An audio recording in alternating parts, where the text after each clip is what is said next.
एक बंदा, ये बंदा तो जरूर है कि भाई बोलने में दम रखता है, जब सदन में जाता तब बोलता। तो वैसे बहुत सारे विधायक है जो मनीष कश्यप जैसा नहीं बोल सकते थे। ऐसा भी नहीं था कि बेचारा अनपढ़ था, ऐसे लोगों को भी लोग नहीं जिताए। यहाँ के लोग कहते हैं कौन चीज कि पढ़ल लिखल तो नेते नहीं है तो कहाँ से विकास होगा। जब पढ़ल लिखल प्रोफेसर खड़ा हुआ था तो वोटे नहीं दिया। व्यापार नहीं बनने देना है और व्यापार तभी ये खत्म होगा। इसको व्यापार से आप नहीं जोड़िए। हाँ, दाल रोटी सबका चलना चाहिए। एक शिक्षक पढ़ा रहा था, ऐसा नहीं कि वो बिना दाल रोटी के पढ़ाएगा। उसके भी बच्चे हैं, उसके बच्चों को भी शिक्षा चाहिए, उसके बच्चों को भी दवा चाहिए। और यही वजह है कि हम लोग 1500 रुपया में पढ़ाते हैं। लेकिन सब्जी के भाव में आप एकदम ले आए हैं एजुकेशन के रेट को, जहां पर ये वाकई बड़ी बात है कि जिस तरीके से पहले जो बिहार के बच्चे होते हैं, जैसे आपने कहा कि आपकी आर्थिक स्थिति उतनी अच्छी नहीं थी कि आप बाहर जाकर के पढ़ सके, तो वैसे कई बच्चे हैं जो नहीं पढ़ पाते। सर मैं रियल बताता हूँ, जब मैं 12th में पढ़ता था तो मेरी माँ ऐसे 500 रुपया महीना जोड़ के देती थी मुझे किसी तरह से। तो 200 रुपया देते थे। मान लीजिए 200 रुपया दिए फिजिक्स वाले टीचर को, 200 रुपया केमिस्ट्री वाले टीचर को, 200 रुपया फिर बायोलॉजी वाले को, फिर इंग्लिश वाले के यहाँ पढ़ने जाना है। अब इसमें क्या होता था कि एगो का फीस मिले तो दूसरा को नहीं मिले, तो हमको भी कोचिंग से निकाल दिया गया था कई बार। शिक्षकों की डांट सुनी पड़ती थी। हाँ, 2 बार 3 बार की सब बहाना मार रहा है, झूठ बोल रहा है। कहते थे कि भाई गरीब हैं सर, थोड़ा मैनेज करिए, फिर हम दे देंगे अगले महीना। तो कोचिंग से हम भी 2 बार निकाले गए थे उस समय, मुझे भी याद है। तो हम लोग चाहते कि पैसा के अभाव में किसी का बच्चा शिक्षित न हो, ऐसा नहीं हो। जीवन में हमेशा थोड़े ना, अच्छा ऐसा थोड़े कि आप अमर हैं, वो पैसा लेके आप यहाँ ही रहिएगा। हाँ, भोजन के बिना नहीं मरिए, कपड़ा के बिना बदन उघार नहीं रहना चाहिए ना। तो इतनी तो अब सुविधा है हमारे पास, तो हम लोग चाहते हैं कि भाई सबके बच्चों तक शिक्षा। अच्छा, आप विधानसभा का भी चुनाव लड़े, मुखिया भी है मौजूदा में, और कई लोगों का मानना है कि ऐसे लोगों को, युवा या फिर इस तरीके के काम करने वाले लोगों को राजनीति में आगे आना चाहिए। आपको क्या लगता है, आप तो हैं ही राजनीति में, आप तो इंटर कर ही चुके हैं, क्या खान सर को भी इसमें आगे आना चाहिए? क्योंकि कई बार उनके नाम को लेकर के चर्चा होती है कि खान सर। भाई एक बात जान लीजिए, ये विधायक का सांसद के बस के बात नहीं है जो खान सर कर रहे हैं। हम आपको कह रहे हैं कि कोई खान सर को ले लीजिए, खान सर सांसद बन सकते, ये आसान बात है। खान सर विधायक बन सकते, ये आसान बात है। लेकिन कोई सांसद खान सर बन सकता है, ये संभव नहीं है।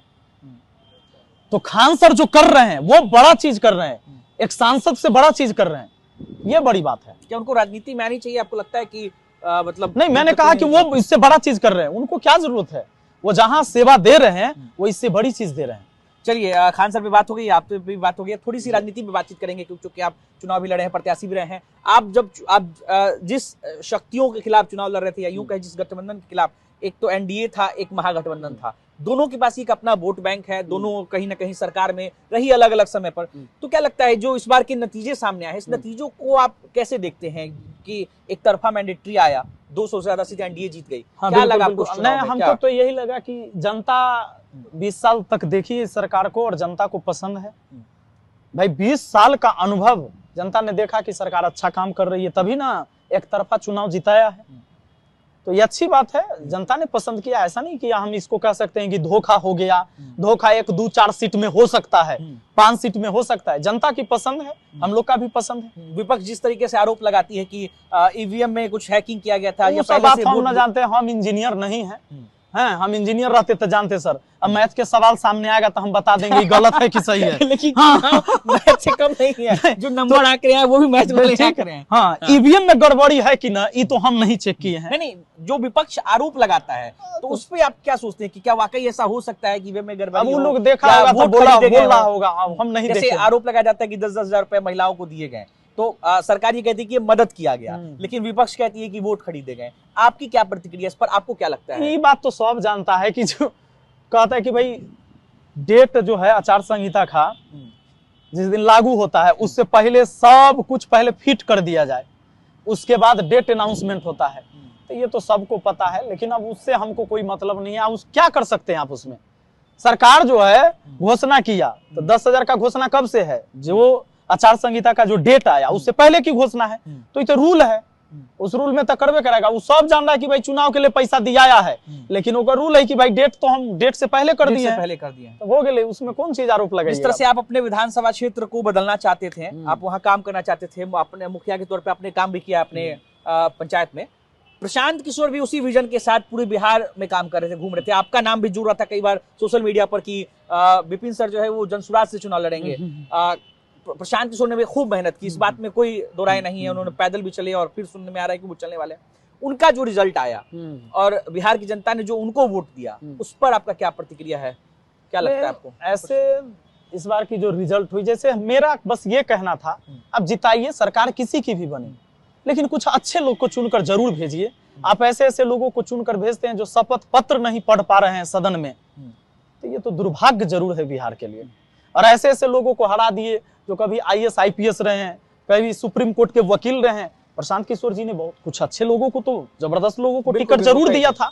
ऐसे ऐसे सिन्हा जी खुद बोलने वाले लोगों को, जो मुद्दा पर बात करे, ऐसे लोगों को मान लेते। मनीष कश्यप जी हैं, एक हमारे मित्र रहे हैं, हम कभी आपसी मतभेद भी हुई, लेकिन एक बंदा, ये बंदा तो जरूर है कि भाई बोलने में दम रखता है। जब सदन में जाता तब बोलता। तो वैसे बहुत सारे विधायक है जो मनीष कश्यप जैसा नहीं बोल सकते थे। ऐसा भी नहीं था कि बेचारा अनपढ़ था।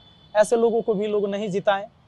मनीष कश्यप को जीतना चाहिए था चुनाव, बिल्कुल जीतना चाहिए, काहे नहीं जीतना चाहिए था। ऐसे लोग जो बोल सकते हैं, मुद्दा पर बात कर सकते हैं, जिनको मुद्दा समझ में आ रहा है, अब ऐसे लोग को भेज रहे जो शपथ पत्र नहीं पढ़ रहा है, उसको चुनाव जिताकर भेजे हैं। उससे तो बढ़िया ही सब लोग था। KC सिन्हा सर जैसे लोग। अब यहाँ के लोग कहते हैं कौन चीज कि पढ़ल लिखल तो नेते नहीं है तो कहाँ से विकास होगा। जब पढ़ल लिखल प्रोफेसर खड़ा हुआ था, तू वोटे नहीं दिया, तीसरे नंबर पे चलेगा, तीसरे नंबर पे चलेगा। दुर्भाग्य KC सिन्हा सर का थोड़े है। खान सर की एक बात याद आती है, हमारे बिहार तक पड़ी। खान सर ने एक बात कही थी कि यहाँ पर इसरो के साइंटिस्ट को भी अगर आप चुनाव लड़ने में मुखिया का चुनाव हुआ, हार जाएंगे। नहीं, सही बोले हैं, एकदम सही बोले हैं। क्या लगता है तो इस बार नतीजा देखिए लिए हैं आप। जो KC सिन्हा सर के बुक पढ़ के कोई साइंटिस्ट बनता है, हैं? उनको ना हराया है लोग। तो क्या लगता है कि जो हमारे बिहार की जो स्थिति, हालांकि डेवलपमेंट तो हो रहा है, लेकिन और तेजी से होना चाहिए इसमें कहीं ना ये कहीं लोकतांत्रिक व्यवस्था है सर, लोकतांत्रिक व्यवस्था। लेकिन लोकतांत्रिक व्यवस्था समझने के लिए यहाँ को लोगों को अभी 100 साल लगेगा। चलिए अंत में कुछ 2-3 छोटे-छोटे सवाल लेंगे। तेजस्वी यादव की पार्टी RJD एक बड़ी पार्टी है। वोट शेयरिंग के हिसाब से देखें तो आज भी उनको सबसे ज्यादा वोट मिला, लेकिन सीटें उनके घट के एकदम नीचे आ गई। मतलब उनकी पार्टी कहीं ना कहीं अब हाशिए के कगार पर है। उनको, उनकी पार्टी को कैसे आगे किया जाए, क्या लगता है? तेजस्वी यादव हमारा से बड़का नेता उनका पार्टी में है, सलाह देने वाला। RJD ने क्या गलती की? किसी का गलती हम निकालने वाले कौन होते भाई? मोदी जी कौन गलती कर दिलथिन, अमित शाह कौन गलती कर दिए, नीतीश जी कौन गलती कर दिए? हम सब आज पैदा हुए हैं। इनका सामने कितना नेता पैदा होके लोग गया। और रही RJD की बात, तो RJD में बड़े बड़े धुरंधर भी हैं जो उनको बेहतर सलाह दे सकते हैं। कैसे नेता लगते हैं? हम लोग छोटी बड़ी बात नहीं करते। अच्छा बात, कैसे नेता लगते हैं? सब लोग अच्छे हैं, सब लोग अच्छे हैं। नीतीश कुमार के कार्यकाल को कैसे देखते हैं, इस 20 साल के कार्यकाल को? अच्छा रहा है तब ना लोग पसंद करते हैं। चलिए अंत में एक आखिरी सवाल, जब आप फिर से चुनाव लड़ेंगे तो क्या अगली बार कोई प्लान है कि किसी पार्टी से चुनाव लड़ा जाए या फिर निर्दलीय ही उतरेंगे मैदान में? ना, हम तो निर्दलीय वाले हैं, कभी पार्टी में नहीं जाएंगे। नहीं, ये कसम थोड़े खेले हैं हम।